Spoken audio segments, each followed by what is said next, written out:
Hey guys, and welcome back to the Natty scene. And today we are joined by a very, very cool guest in the form of Matt Argall. And Matt, who, if you don't know Matt, is a multiple lightweight champion and is a WNBF professional bodybuilder. He's competed across mainly from as far as I know, the MPA and the UK DFBA.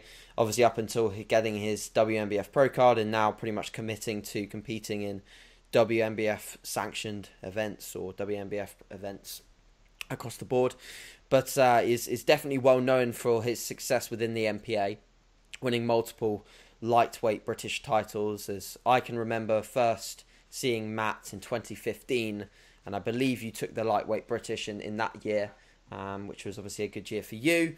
And then obviously multiple years and competing out in the WNBF and going to the Worlds. And so me and Matt have obviously shared, albeit I've only been out once, but we've shared the experience of going out with the UK DFBA and know exactly what that's like in terms of the hospitality and amazing family support that you receive upon going out on that event. So it's great to have you, Matt. And essentially, guys, we're just going to be talking through Matt's career so far. And hopefully you'll leave this podcast with a few tidbits of lessons that Matt has learned and obviously getting to know Matt a little bit more. So Matt, if you could sort of initially give us the bare bones of your bodybuilding journey and tell us where you started, I think it would be a great place to start the podcast. So what initially got you into bodybuilding itself? Okay, sure. First, thanks for having me on, AJ. Fan of your podcast. I started training when I was at school, probably 13, I think I was. Probably because I knew back then that all the cool kids were by the bike shed smoking, and I thought that's a bit of a mugs game. So, I think I can spend my time a bit better than this. Sure. So I got into the gym. I think my brother, he messed around with weights as well. So there's always a few dumbbells and barbells kicking around. Was he older than you or younger? Yeah, he's 9 years older than me, so I suppose perhaps I looked up to him more. I don't know. Yeah, sure. So yeah, all the cool kids were doing their thing, so I was off in the school gym in my lunchtime, hitting the weights then, and I've gotten really well with it and fell in love with it. And it's good, good way to spend my time, really. Yeah, sure. So, I've been training ever since, ever since that day back at school. Did you notice gains come significantly faster than others?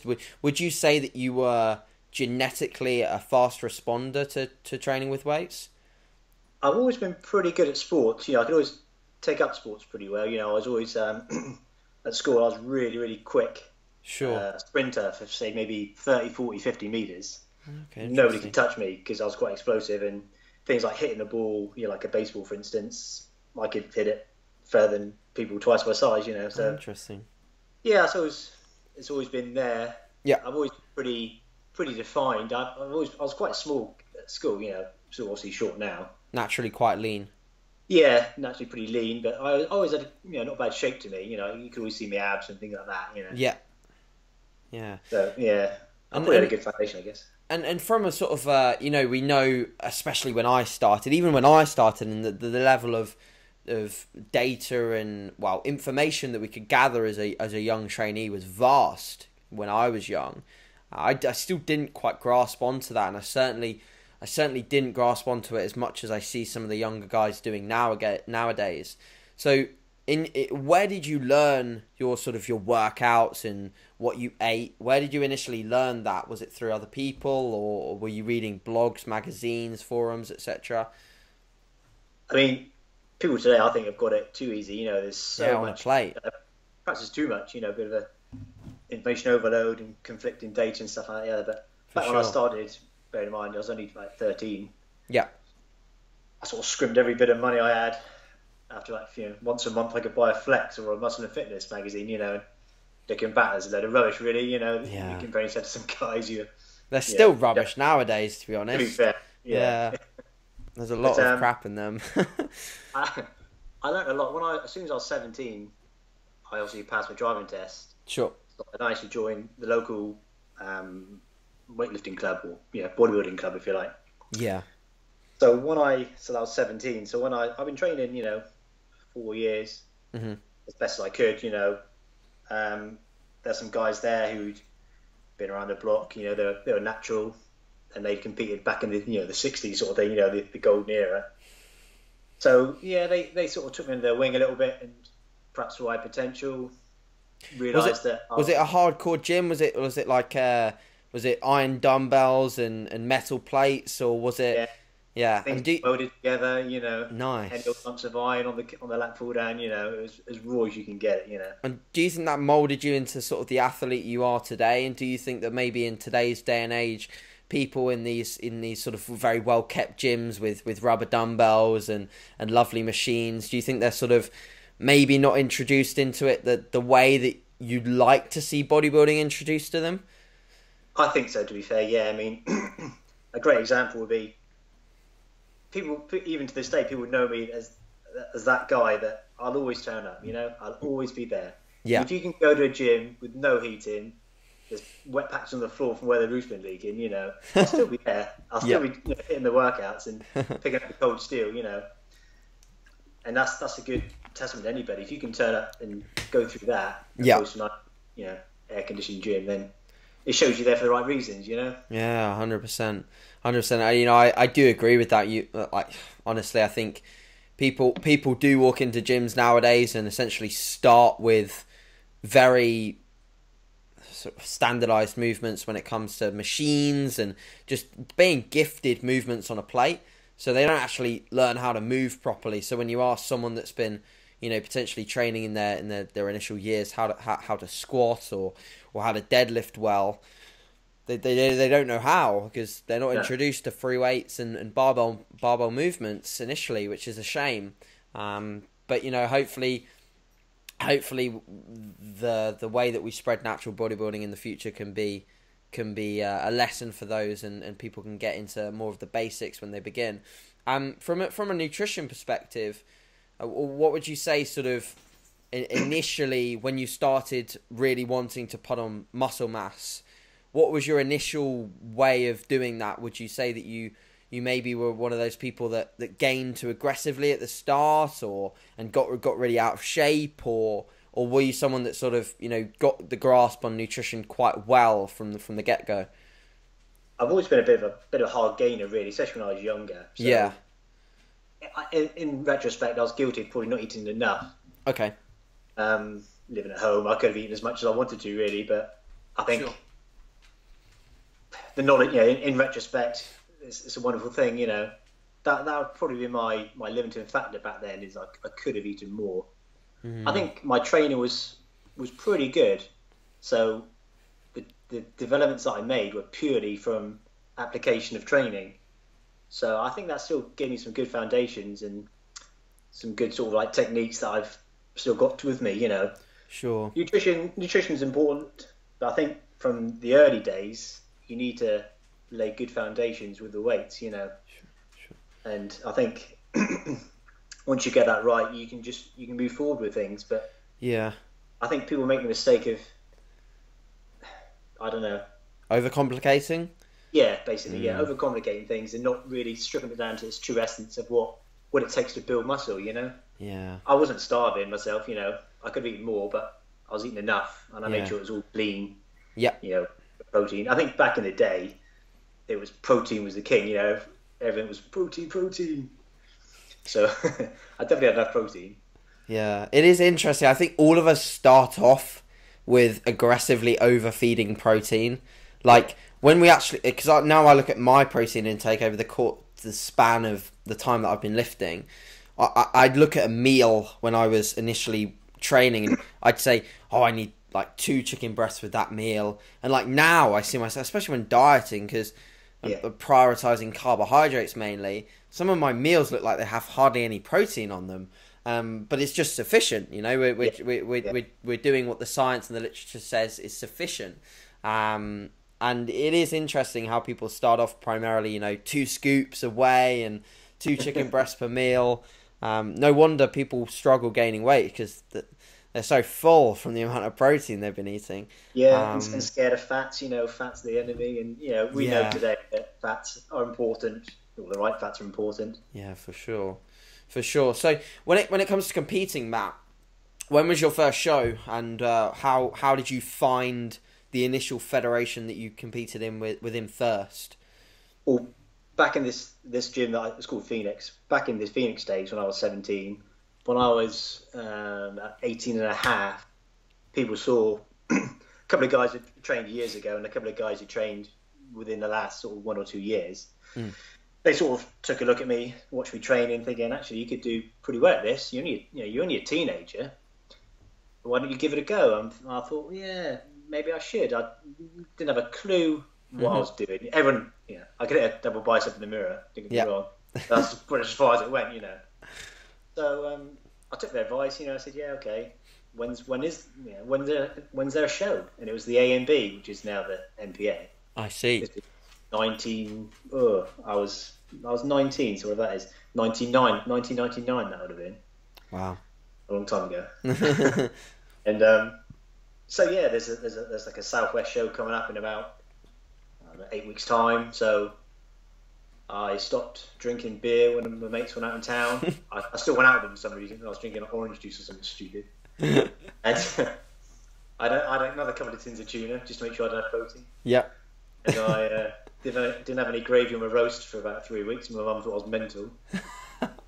And I turned up and I was in pretty damn shape. I was lean anyway, because I was training hard. And I turned up and I looked really good, But to this day, it still scars me that I turned up, never been to a show before in my life, and I don't mind admitting it, I should have won that show. And I prefer, because I couldn't understand. I was on stage, and all these people in the crowd. I still even remember my number. I was number 3. Yeah. Going, come on, number 3, what are you doing? Come on.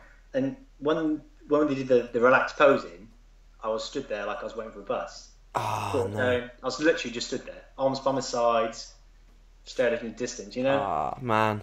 And so, the show was finished. I got 3rd. The guy who won came right around and shook my hand. And I was like, ah! And I went back and I watched the rest of the show. And I just dropped into the seat. I couldn't believe it. What a pig's ear I made of that, Oh, no. I just couldn't believe it. I saw how people were stood and how presented themselves. Yeah.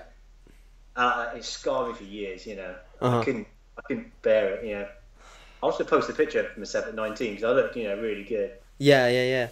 So that was that for years, and then a good maybe 10 years later, I was 28. I thought, 2009 it was. I thought perhaps I need to put this to bed because I'm still having to give myself sleepless nights at times over this. So it was the NPA Southwest as a novice. So I prepped for that. Bit more knowledgeable, not a great deal to be honest. I did do a proper diet because a couple of guys who turned up at the gym had competed before fairly recently, so they gave me a bit of advice. I was actually training with one of them, and I did that, and I won. I won the Southwest Novice. Oh, so great! Pretty pleased with that. Put some demons to bed if you like. Yeah. I went on to the finals, and I came 4th in the finals. That's when Shane Raymond was there. Oh, interesting. Okay. He won the novices then, and I was a bit disappointed because I think I looked even better at the finals because obviously I was dieting for even longer. This was before they did the weight splits, so I was giving away maybe 30 kilos, Oh, wow. Okay. So yeah. Because Shane's a big guy, isn't he? I think he turned pro as a heavyweight. Yeah. I'm a lightweight. I was a small lightweight then.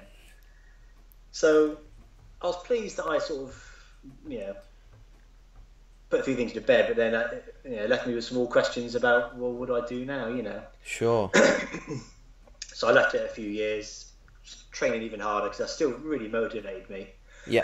I realised that it's something that I really, I wanted to do. So then we took me to 2012, and I thought, well, maybe logic says I'm a lightweight. Why don't I have a go at being a lightweight? So same thing again, did that, and that's the first year I won the NPA British. Awesome. So that was my first British title. So that was pretty special, That sort of, made me realise that I was not too bad at bodybuilding, Yeah, of course. Yeah, when you get that sort of calibre, you realise that you've got potential. But 2012 was a an insane year for me because me and my partner Claire, we renovated our house that went way behind schedule. So I was dieting, renovating a house, which is a disaster. She was pregnant. Oh, wow. And Hayden was premature as well, and he was in special care.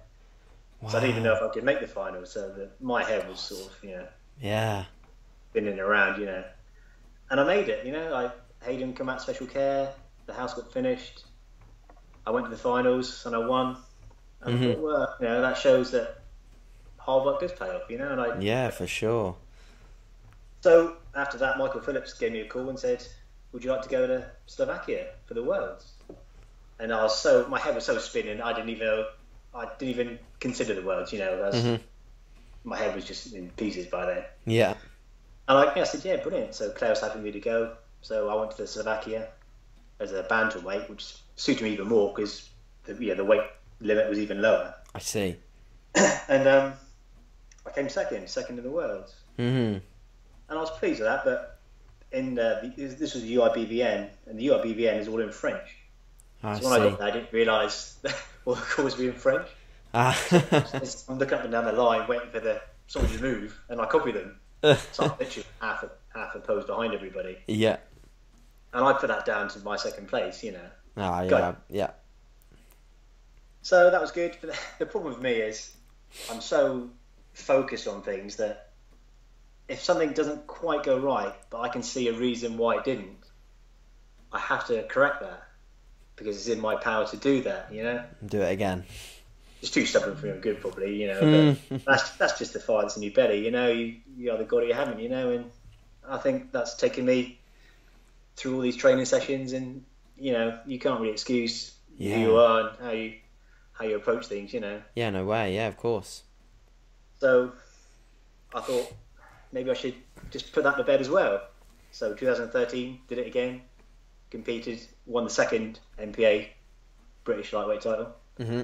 I was pleased about because that was a tough lineup because you had guys from cross federations like the WNBF filtering into the MPA. Sure. Like a lightweight showdown.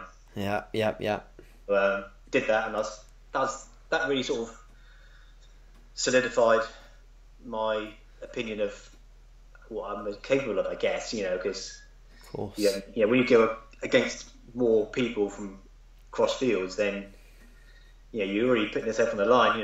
Bodybuilding is the perfect example of that. Stood down a little pair of trunks. Yeah, for sure. So went to Paris for the UIBBN Worlds again. I was lucky my mate Toby came with me, Batman and Robin. So we travelled over there, had a great trip, and unanimous first place in Paris. Awesome. So that was really good. And that was your first world title, correct? That first Worlds, yes. I came second in one, and then my first win in the Worlds. Yeah, awesome. So that was really good, yeah. I was pretty pleased with myself with that. And how does that work with the UIBBN? Did they offer pro cards at that point in time, or was it just a world title? It was literally just a world title. I mean, to be honest, that was the extent of my knowledge with it all. Yeah. I wasn't even aware there was pro cards. Oh, interesting. Okay. Fair enough. And obviously, because when Hayden was born, I couldn't do the UK DFBA that year. I see. And the year after, it was his first birthday, so I missed that. Yeah. I couldn't really sort of go off and do that. And then I got a bit more knowledgeable, did more research. Obviously, things like the internet was a bit more popular then, with podcasts and interviews and things like that. Sure. So I could sort of get a bit more clued up on it. So 2015 came along. I gave myself a year off. 2015 came along. I thought, right, I'm going to see what this is all about, see what happens. So I did the UK DBFBA, would have been just the British, I suppose, it would have been at the time. The show that you did as well, didn't you? Yeah, that's correct, because they didn't have qualifiers back then. It was just a one-off show. Yeah, it was just the one in Leamington Spa. Oh, yeah. Yep. So I did that as a lightweight, and that's when I think me and you stepped on stage briefly. Yeah, I think that was that lightweights or was that bantams? Did they have bantams back then? And even I think it was because it was Dean. I think it was Dean and you, and then I was in that field as a teen. Yeah. Mm-hmm. So I did that, but after I hadn't competed for over a year, so I was a little bit rusty, and it didn't go quite to plan. Just a few things, family things, just sort of flared up, and it was just been a pretty stressful time, and it just didn't quite happen. Yeah. So I did that, and I came back the following day, did the international, and won that. So that's what made me eligible for the Worlds. Sure. So I did that, and really, I was really lucky that one of the judges, I'm quite friendly with, John Harris. Yes. He's like one of the people that I trust his advice. Of course. So John sort of pulled me to the side and said, you're on the verge of this. You just need to sort of tweak a few things. And I took his advice. And another friend of mine, Simon Jerku, who works with Bulk Powders, he gave me some good advice as well. And so I sort of did a few tweaks. And I went on and did the NPA British Finals. And I won that again. So I think I was the first lightweight to win it 3 times, I think. Wow, yeah. I knew you'd win it. You'd won it a lot, but I didn't realise it was 3. That's awesome. Yeah. So I was coming out of 3-peat with Phil Heath. Yeah. Not quite. And the difference, the tweaks, and the way the stress sort of subdued itself. Were the tweaks mainly from a diet perspective, or just bringing in extra conditioning, or? Yeah, so there's a few dietary tweaks, and I did up the cardio a little bit as well, and okay.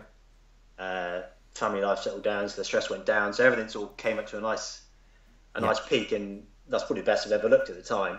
Yeah, sure. I'm really, really happy with that. It's 2 different physiques, it was only 2 weeks. It's drastic what stress and a little tweak can do.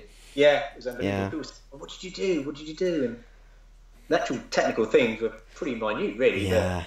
But it transformed me, Uh-huh. So after the NPA British Finals, I wanted to see what the WNBF was like, because I've done the URBBN twice. I wanted to sort of see how the other half compared, Yeah. Lucky that Lee gave me a spot on the team. So we went to the States, New Jersey. Okay, that was New Jersey, was it? Yeah. Nice. Brilliant team. I always think anybody who's got the chance or the privilege to go out and be part of a team like you've experienced, Yeah. It's something else. We're so lucky in this country that's available to us, Tell me about it.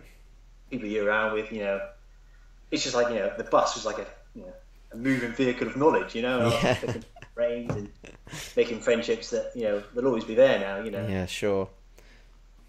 So that was so that back then, the WNBF went a bit weird that year. They stopped doing the INBF and it was just the WNBF. Okay. So there's no sort of, there's like one complete show. There was still an amateur division of it, but the amateur was called the WNBF as well. Oh, interesting. Right. Very interesting. But now it's gone back to the INBF, so I don't really know what happened that year. Yeah, sure. Interesting. So I did the lightweights there. What's the weight cut-off out of interest in the WNBF? Because I know that in the UK we have slightly different weight cut-offs. Am I correct? Comparison to the Worlds? We do, yeah. I think at the time the WNBF amateur was up to 70 kilos, I think, or it might be. It's around 70 anyway. I can't quite remember. Okay. I know that the URBBM bantam was 65, and then the lightweight was something like 72. Sure. Okay. So I knew I was giving a bit more away, but that's what it was. So I did the amateurs, and I won that. So I had a URBBN World and a WNBF Worlds as well. So yeah, sure. That was really cool, and that made me eligible to do because I won in the fashion that I did. It's like a unanimous win, and there's enough in the class that made me eligible for a pro card. Perfect. And that's great because the pro show was the day after. So they did it the day after, didn't they? Yeah, that year. Yeah. So I was in a great shape, probably the shape of my life. And the show was like the day after, so why wouldn't I? It would be mad not to turn us down. So yeah, I did the pro show the day after. That was really good. Was that the year Brian won? It was, yeah. That's the time he won the overall. Yes, yeah. I mean, just as an example, you mentioned Brian. Brian's one of my favourite bodybuilders, Snap. When we were walking around in the weigh-in the day before, my friend of mine, Toby, he came with me. He said, "Hey, look at this," and he showed me a picture of his phone. He managed to get like a selfie with him and Brian, and I was so jealous. I thought, "You bastard," And then in the weigh-in, I managed to grab hold of him, so I had a picture taken with him. So I was pretty pleased with myself with that. Yeah, great. And all of a sudden, I got this pro card, and I'm backstage, and it's like Pumping up with him. There's people everywhere, and Brian's next to me, and we're pumping up together. This has gone. This is insane. So I'm pumping up with Brian, having a chat with him, and I had another picture with him. It was really good. I went on, did the pro show, and I got the call back, so I was in the top 5. Sure. So I've gone from being envious of this selfie that my mate's got of him, and the next thing I'm in the podium with Brian, having a picture taken. Amazing. So I made the podium on my first pro show, so it's pretty made up with that. And probably then, at that point, that's made me realise that of all the shows I've done and everything that I've won, I'm not disregarding them, but that when I came home, that's when I realised what I could do and what I am capable of, and where I am within the sport, Yeah. And that's a great motivating factor, and it certainly made me have a word with myself and realise what I want to do and what my next moves are, because I knew that I'd improved, but what do I need to do now to take it to the next level? Of course, yeah. And that reflected how I train now, really. Yeah, of course. So did you take a year out in 2016? Was it a full year out away from competition? Yeah. So cool. I came home, it was like late 2015 was the show. Yes, yeah. It was like all of 2016. And I said to myself, if I can create something that I'm happy with, then I'll do it again. Yeah. So I had a chat with myself, and I realised, well, what do I want from this? What do I need to do? What do I need to change? So I decided that I want to train as a bodybuilder. So my training took a decisive turn then. In my view, there's 2 types of training. There's powerlifting, and there's the grey bit in between, and then there's bodybuilding. Sure. And I want to make sure everything I did ticked the bodybuilding box. Yeah. So came down to exercise choice, things like bench press. Forget it, it's gone. Not even going to bench press. Interesting. Rep ranges, they all changed. And do you mainly focus on higher rep range work? Yeah, higher reps, more sets, sure. more density, I mean, it was quite a conscious decision, quite a bit of a brave decision, really, that forget the weights, because, I've knocked out some not bad numbers over the years. Of course, yeah. I kind of feel like I've ticked that box in terms of PBs and stuff like that. And that probably accrued a lot of your initial muscle tissue. Yeah. I mean, I think, I've done some reasonable numbers, and especially in the early days, I did train heavier. Yeah. But then you get to a certain age of training, you're thinking, well, I've ticked that box, and I've sort of survived without really any injury, so... Yeah, lucky. I mean, also, my philosophy now is that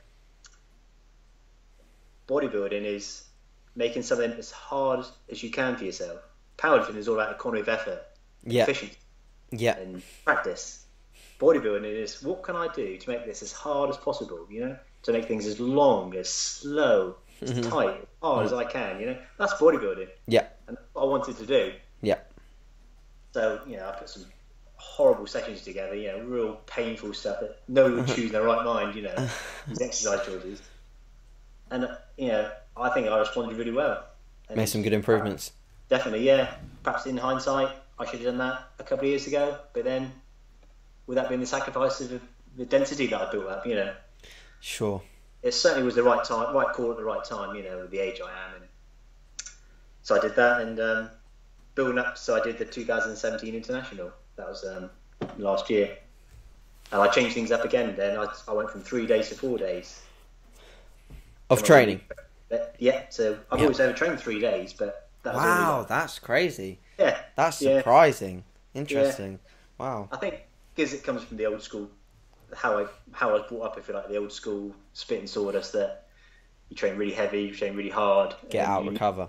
You need those recovery days, Yeah. That's kind of improving. It's a bit unnecessary, and naturals have got, they need more stimulation than enhanced guys. But at the time, that was kind of my logic. But I did train pretty brutally back in the early days. I couldn't have trained more than 3 days in a row, to be fair. You know. No. This new change in direction allowed me to do a bit more volume, and I could sort of move things around so I could hit things that I wanted to concentrate on. There's obviously everybody's got some areas they want to work on, you know. Of course. So this new 4-day split allowed me to do that, and I think it certainly was a good move. And I think I've made some improvements again. So yeah, of course. I think the package I presented last year was certainly my best. Yeah, and did you have any sort of like... Because I remember in the latter end of my prep, I found your thread on the Natural Muscle Forum, or one of the natural bodybuilding forums. And I believe that you certainly trialed some alternative dietary methods, especially when you got a little bit leaner. I think you were playing about with carbohydrates a little bit. So did you do anything differently in terms of diet, other comparison to other preps that you did? And do you think that any of the things that you did in the 2017 prep were more beneficial than in past preps?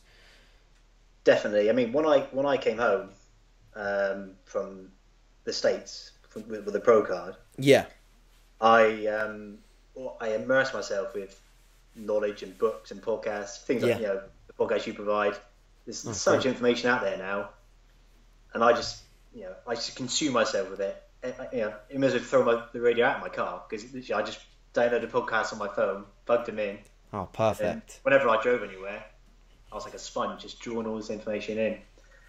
And with this knowledge, and with me, I have my own theories, and then when the science sort of confirms it, then I fully embrace it, you know. And I think that's obviously, if the science backs up my logic, then that's the way I'm going to take things, you know. So I definitely got more immersed in the numbers this year, or last time, sorry. Okay. In terms of how much I need and how am I going to prioritize these restricted calories, you know, how are these spent, you know. So I certainly adopted a higher carbohydrate approach this time.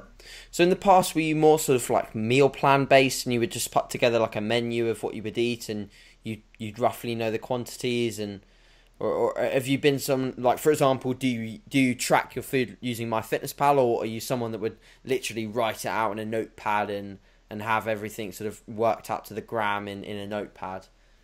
Pretty much notepad style. Yeah, then. I'd imagine you to be like that.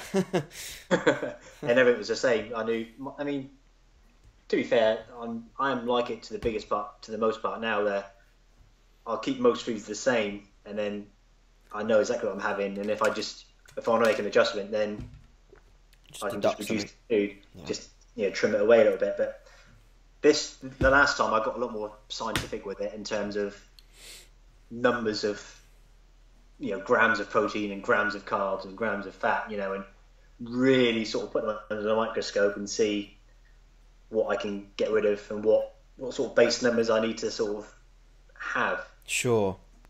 So the protein was a lot lower this time.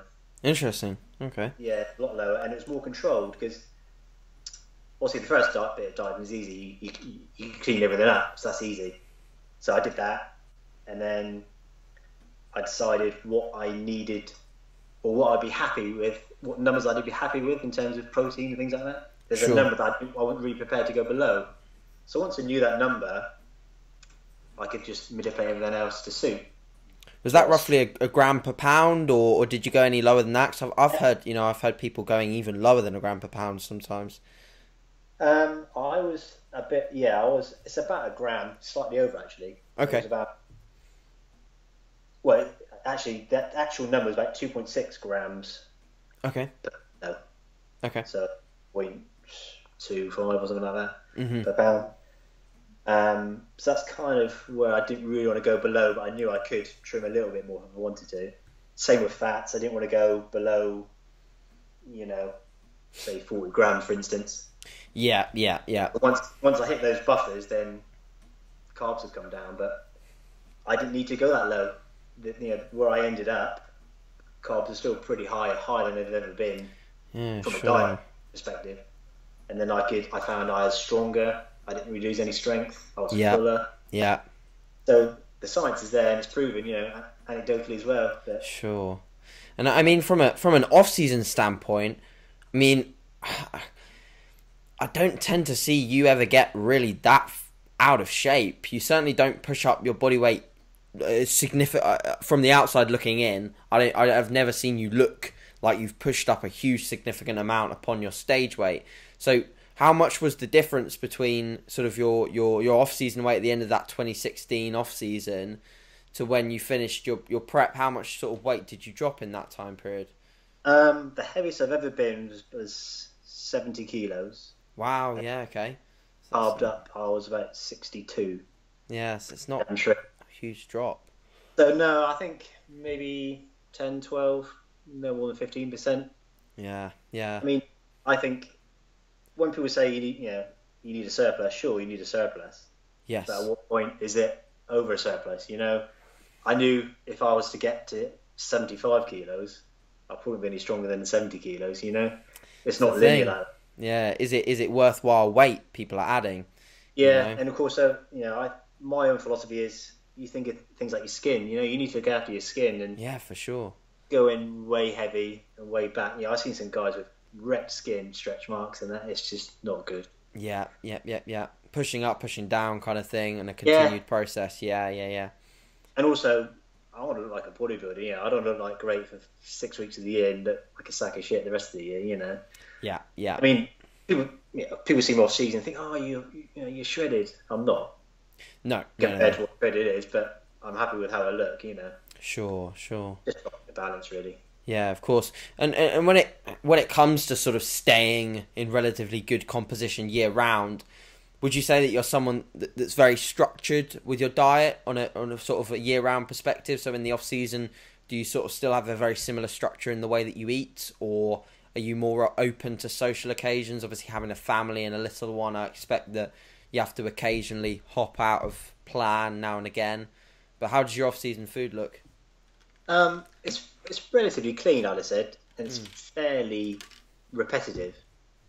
But I'm happy that I don't know the percentage, but we'll say 80-85% of it is consistent and clean, and then the other 15%, 20% isn't really going to matter. I can do whatever I want with that 20%, because it's the majority of it is clean and it's enough to maintain where I'm happy with, to maintain a healthy look and still relatively fit, Sure. I can do things without being restricted. So I find the right balance, really. Do you keep any sort of cardio in the off season? Are you a believer of doing some sort of aerobic exercise in the off season, or do you tend to save that for when you need it in a contest prep? I'd like to. In reality, I mean, as you know, when you're competing, you're so focused. I was a machine last year. I take could everything. Whatever. Yeah. I was a fitness, pinnacle of my fitness, really. And it's a shame to see it slide like it did, but I do bits. I try to get out in the fresh air, so I got like a road bike for cycling. Oh, nice. So have I. I just haven't used it enough because it's freezing. It's like all my legs are so bad. Yeah, I can't ride. Can't drive it enough. So I try to, but in reality, no, I don't do as much as I could do. Yeah. But I'm happy with, I work up a sweat in the gym, so I'm getting a bit of a workout, I suppose. Sure, of course. Cool. So I think what we should sort of perhaps round up the podcast on is I know that from the time that you turned pro, which in relative terms, in comparison to some professional bodybuilders, if you look at like Philip Ricardo Jr. and things like that, and Marshall Johnson, they've been going for a long time, so you've certainly got time to make improvements. I know that you didn't go out to the Worlds this year. I think family commitments, etc., stopped you from going out to the Worlds. Last year. But what's the overall goal for you in the coming years? What would you like to sort of? Is there anything you really want to tick off before you potentially look at saying I'm not going to compete anymore, kind of thing? I was pretty happy with how last year went. As an appearance. Sure, it was great.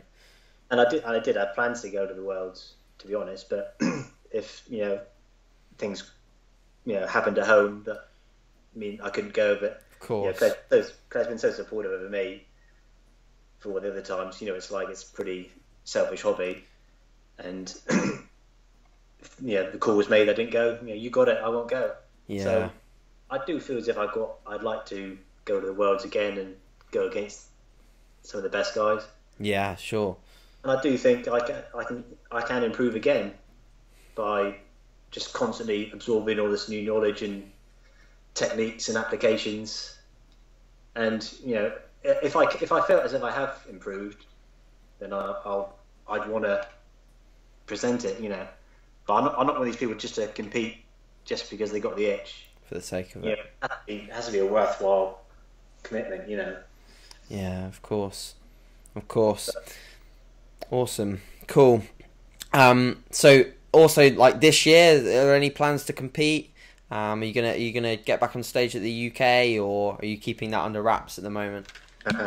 No plans to compete this year. I think a lot of people compete too frequently. Agrees. Yeah. If you're properly lean, like I was happy the condition I was in last year, it takes your body and your hormones to settle down several months. Yeah, tell me about it. Yeah. And then you're comparing. You're competing again. So realistically, how much are you going to improve in 4 or 5 months? So yeah, I don't know why I wouldn't want to compete every year. So it's probably advisable to not compete this year anyway. Sure. The burning desire to. So that's the plan. Just sort of keep improving, try and grow, try and improve the areas that I want to improve on. Sure, of course. And what areas are they? Do you sort of have specific body parts that you want to bring up at the moment? Yeah, I mean the training pattern that I've sort of compiled is designed to hit those areas. But it's mainly probably upper quad sweep. Okay, interesting. And a bit more delt width. Yeah. Sort of soft delt width, because I'm very sort of trap heavy, so I'm trying to sort of balance that out a little bit, because the traps are quite overpowering. They sort of from the front. Exacerbate the lack of width, if you will. So I'm sort of working on that. And that's about it, really. I think. Sure. Big all over. I think that's what most people want to improve. Like they have specific body parts that potentially want to lay a little bit more focus on, but I think everyone's searching for this continual search for size everywhere. Like I look at my physique now, and I'm like, I mean, yes, I could say I want bigger arms as a specificity, but I need more mass everywhere if I want to compete against the people I need to compete next to, like the next time I will step on stage. So. It's just a case of putting it on everywhere. I think most people need to ditch a little bit, especially when you're younger, ditch a bit of prioritization and just focus on growing everything, Yeah, I mean, I don't think it's not necessarily like turning a toggle switch, You need to just keep that training going, because the way things get stimulated and developed, things cross over anyway when you're training your back, you're training your biceps and sure. this together, so it's not as clear cut as that, but I still think frequency is probably where it's at now. I think certainly as a natural. Of course. Which is ironic, because when I started out, it was kind of like that's the opposite. Yeah, you overtrain and you'll get smaller, not bigger.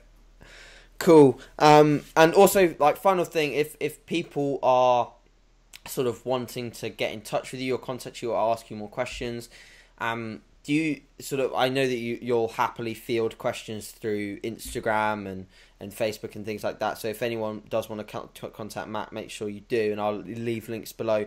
But do you ever help people with diet, or do you ever help people with posing or anything like that? Have you ever helped people with diet or posing or anything? Yeah, sure. I mean, I sort of get a few friends and guys in the gym that I might help. I don't want to. I've been asked several times to prep people. Sure. Because I do it all myself. So yeah, of course. My prep, I don't use any coaches or anything like that. Yeah. The problem I'd have is I'd be so worried about wanting to offering help and then not giving them the full support that obviously a neurotic dieting bodybuilder would probably need. Yeah. So I'm actually going down the posing workshop route at the moment. That's an aspect that I really enjoy doing. Sure. I think I saw you. Was I right? And said, did you advertise something quite recently as the posing workshop? Yeah, I thought you did, because I didn't want to say it and then not have it. Yeah. But yeah, I'll make sure that. When's that happening? Has it happened yet, or is it happening soon? I've got one planned at the end of the month, and if that goes well, I'm going to do like 1-to-1s and things like that as well. But awesome, cool. I like to do workshops, and I love doing routines. That's sort of Yeah, I was going to say, if people want help with their routines, definitely go to Matt. Yeah, for sure. Cool. And will you be at Body Power with bulk powders? Do you know about that yet? Yeah, so I'll be there on the bulk stand again if anyone wants to come over and say hi. And awesome. Any questions, I'm happy to help. Happy to answer. Superb. Cool. So, yeah, guys, we'll pretty much leave it there. Thank you again very much for listening. Hope you've enjoyed the episode. Thank you for your time, Matt. I really appreciate it. No worries, that's good talk. And of course, keep your eyes peeled for the future episodes. I'm sure over the course of the season we'll be getting more people on. Maybe we'll do some in-person interviews. I think that would be quite cool if we can get people together at shows and things like that. That'd be awesome. But yeah, guys, make sure to follow Matt and the rest of his journey and what he's doing. And if you're at Body Power, make sure to go to the bulk powder stand and give him a wave and say hi. And yeah, we'll leave it for there. Thanks, guys. See you in a bit. Bye. Bye.